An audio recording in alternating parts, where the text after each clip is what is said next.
Hello, everybody. Welcome and welcome back to Pilates Students Manual, helping you get the most out of your Pilates classes. I'm Olivia. Remember, you get the latest updates about everything I'm working on by joining the community at buymeacoffee.com/Olivia Podcasts and on Instagram at Pilates Students Manual. Pilates Teacher's Manual, the book, is now available for purchase as both an EPUB and PDF at shop.oliviabioni.com. You can also buy it as a Kindle version on Amazon or convert that EPUB and PDF from me by visiting amazon.com/send to Kindle. In honor of March Madness, which is just wrapping up, I thought I'd shine a spotlight on the last exercise of the Pilates mat repertoire today, and that is the push-up. Joseph Pilates did not invent the push-up, but I love how he's incorporated it at the very end of his mat exercise series. Imagine this. You're almost done with your mat Pilates class. You've done the 100. You've rolled up. You've rolled over. You've side-bended and twisted and circled and kicked and dived and swam and teasered and bridged and planked, front plank and back plank. You've got one exercise to go, and it is the push-up. It is like an exclamation point on the entire class. One last push before you collapse from exhaustion. In today's episode, we'll see what Joe has to say about the push-up, what muscles are working when we do a push-up, and how we could build up our strength in order to achieve that exercise. Something absolutely excellent about any of the original Mat Pilates exercises is that Joseph Pilates wrote a book called Return to Life Through Contrology, which is what he called Pilates, where he describes exactly what to do in all of his exercises. Here's what he wrote for the push-up. He says, take position illustrated. There's pictures that go with it. And actually, if you get Return to Life, which I highly recommend that you do, they're him. He's the model for all of the exercises, which is kind of cool. And he was like 60 when he did it, which is even cooler. The first thing he says is to take position illustrated, which is a standing forward fold. His hands are holding onto his ankles. He says, take your arms shoulder wide, palm extended. Try to touch the mat or floor. Then keep your feet pressed firmly on the mat or floor. Proceed to walk forward on palms of hands. Keep head downward and continue walking forward until you assume the position illustrated in this pose, which is a plank. Keep body rigid and in a straight line from head to heels. Raise the weight of the body on toes and palms with arms shoulder wide and hands pointed straight forward. Keep head in straight line with body. Keep body rigid, back locked, bend arms shoulder wide at elbows with upper arms pressed firmly to body. Inhale slowly, lower body until chin touches mat or floor. Stretch neck straight outward as far as possible. Hips locked, abdomen drawn in, chest raised above the mat or floor. Exhale slowly, raise body slowly by pressing hands firmly against the mat or floor. And he says to do that 3 times, which honestly, if you're doing a good push-up, 3 push-ups will do it. A couple points here in his version of the push-up. As we know, there's lots of ways to do every exercise. So let's talk about what Joe's doing in his version of the exercise. One thing is that he's emphasizing elbows tight to the sides in his push-up, which is just like a chaturanga or a yoga push-up. That's the same thing with reaching the neck forward, like your chin's reaching forward. You look forward as you lower down versus looking at the floor. That's also very much like a yoga push-up. Joe's push-up is also dynamic. It's not just in a plank down and up, but it's standing in a forward fold, walking out to your push-up, and then walking yourself back to your ankles. So there is this getting into a plank and getting out of a plank via a pike, kind of like that downward facing dog shape, which is also different from how you might think of a standard push-up. You'll also see that this is a full body exercise. This isn't just an arm exercise or a back exercise. In a push-up, we're holding a plank, which means the muscles at the front of our body and the muscles on the back of our body are holding us up against tension. So let's talk about what muscles are working in this exercise. I feel like if I say everything, it's a little bit too general, but it's also not entirely wrong. So, like I said, whenever we're holding a position under tension, so like in a plank, think about gravity trying to bring us down to the floor. And the fact that we're holding up our body weight against gravity means we're in that tension, which means that a lot of muscles are working to hold us in that space.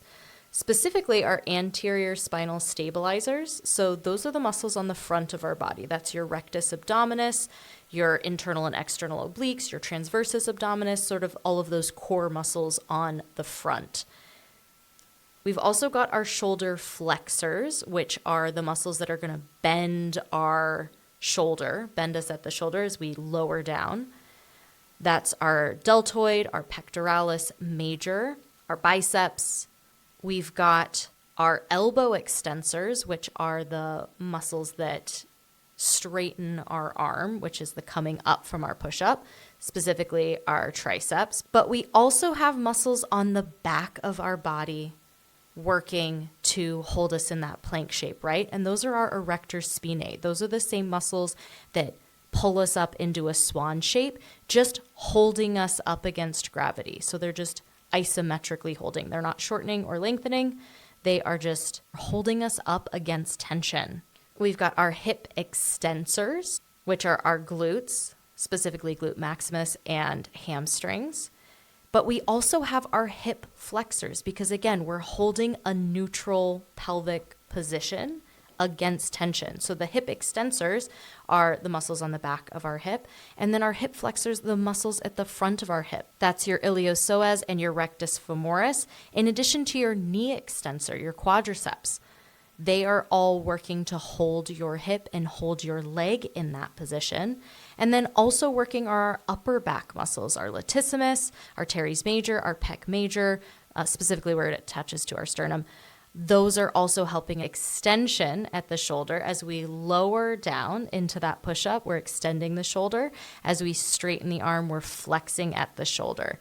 As we bend the elbow, we're flexing at the elbow. As we straighten the arm, we're extending the elbow. And again, those are just the anatomical terms, which I know seem to make everything much more confusing, but it is really specific, and those are the muscles that are working here.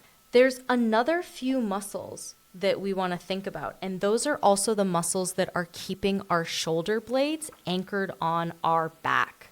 Those are our scapular abductors, right? So those are the muscles around our shoulder blade that abduct our shoulder blade. So abduction is moving away from the midline because as we bend our elbows, our shoulder blades move on our back, but to keep them anchored in place, we're using our serratus anterior and our pec minor to stabilize our scapula so that it moves in a controlled way. Because our shoulder blades move when we move our upper arm bone, and when you do a push-up, you're moving your upper arm bone. Now, as we're thinking about what a push-up looks like, and especially Joe's version of the push-up where it's you on the mat, as with a vast majority of these mat Pilates exercises, the push-up is like pretty out there in terms of overall challenge. We're talking 100% of our own body weight, 100% of the time.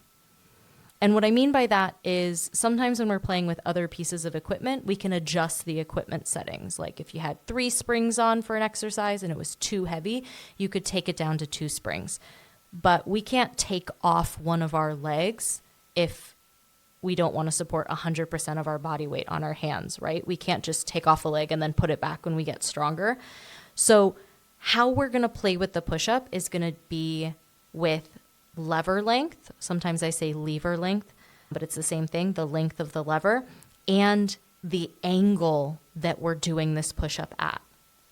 So you might be thinking to yourself, okay, if I want to do a push-up and doing a push-up the way Joe is asking me to is too hard, you might immediately think of putting your knees down and doing a modified push-up.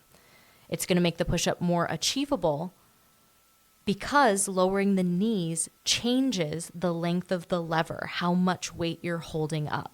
With the knees down, we only have to hold up our head to our knees instead of our head to our toes, right? We made the amount of body that we're responsible for a little bit less, which is a great option to make an exercise more easily done, We can also play with angles. So where our hands are relative to our feet is going to change how much load is in the shoulder and how hard our arm muscles and our back muscles have to work to hold us up under tension. A push-up with elevated hands is going to lessen the load in the shoulders. So if your hands are higher than your feet, the load in the shoulder will be less. So in Joe's version, your hands and your feet are in the same line. To make it a little bit easier, we're going to lift our hands up. That might be if you're at a studio, if there's also, reformer equipment, putting your hands on the box is going to elevate you a little bit. Doing your push-up with your hands on a counter or your hands on the wall. As we get closer to vertical, there's less load on the shoulders. The lever length stayed the same, right? Because we're still going from our head to our toes when we're doing that push-up. But by making ourselves more vertical, by lifting our hands relative to our feet, we can make that exercise a lot more doable. I think playing with the angles in your push-up is something really important to think about, because in Joe's version of the push-up, you're holding your elbows really tight to your sides, which means that you're prioritizing the work in the triceps, which is that muscle in the back of your upper arm. And because the elbows are tight to the sides, that muscle is doing more work than it would be doing if you were letting your elbows come off of your torso a little bit. You'd be able to get a little bit more chest work into it. If you think of like a military style push-up with the elbows wide, and again, there's 1,000 different versions of the push-up. Any version where your elbows are tight to the sides is going to be more work for your triceps, which are smaller than your chest muscles, and you would need to build up some significant strength to be able to move your body weight using your triceps. If you find that your wrists bother you when you attempt a push-up or holding a plank or anything where you're bearing body weight on your hands, another exercise that can help you build wrist and forearm strength is one of my favorite exercises of all time, and that's bird dog. In bird dog, you're on hands and knees in a 4-point kneel. Your knees are under your hips, your hands are under your shoulders. You maintain a neutral spine and pelvis as you extend your right arm in front of you like you're shaking someone's hand, and extend your left leg behind you with your leg no higher than your hip. Then you return to your 4-point kneel and alternate sides, lifting the opposite arm and leg each time. Bird dog is one of the neatest and most versatile things that you can do on the mat. You could keep reaching the hand and foot, but sliding them forward so that you stay touching the ground with your hand and foot the whole time. You could reach your arm and leg on the diagonal, sliding or in midair. You could add a looped resistance band to the knees or a weight in your hand. The variations for bird dog are endless. And the reason why this is such a great place to start when you're working on your push-up is that in bird dog, you are beginning to put some body weight into that standing hand. As one hand lifts, there's a hand that stays on the mat, and it is single-handedly holding you up, just like a plank, but with a much shorter lever. Because not only is your knee on the mat, it's also under your hip. So you're really only responsible for holding up your torso, right, from your head to your hip, because your knee is on the ground underneath your hip. Versus a kneeling plank, if your knees are behind your hips, your knees are further away so that you're in a diagonal, versus that 4-point kneel where you're kind of looking like a little table. I love bird dog because it is a great entry level to any sort of work that you do on your hands. It lets you build up strength, and it lets you scale up the exercise when it feels like jumping headfirst into a push-up might be a little bit too much. Push-up is a challenging exercise no matter where it falls in the program, but the fact that it's the last thing that you do if you're following the classical mat Pilates order, it's just one of those things that's like, again, like the final push, you do this last thing and then you are set to jet, you're good to go, class is over, you can lie down now. I will say that I think that's one thing that yoga does right. You get to lie down at the end of the class because sometimes you really need that.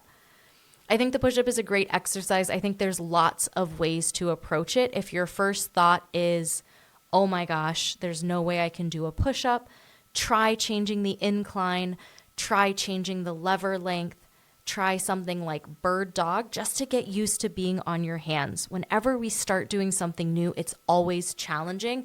But as we learned in a really recent episode on the podcast, I think last episode on the podcast, we talked about the specific adaptation to impose demand. So the more you try putting weight in your hands, the stronger you get, the better you get at putting weight in your hands, and maybe that push-up won't be quite so far out of reach. Happy March Madness, everyone. I hope you had a great month celebrating the Pilates mat work. Huge thank you to all my supporters on Buy Me a Coffee. Thank you so much for your support and for listening to the podcasts. I'm really looking forward to some coffee chats this month. I hope you have a great couple weeks, and we'll talk again soon.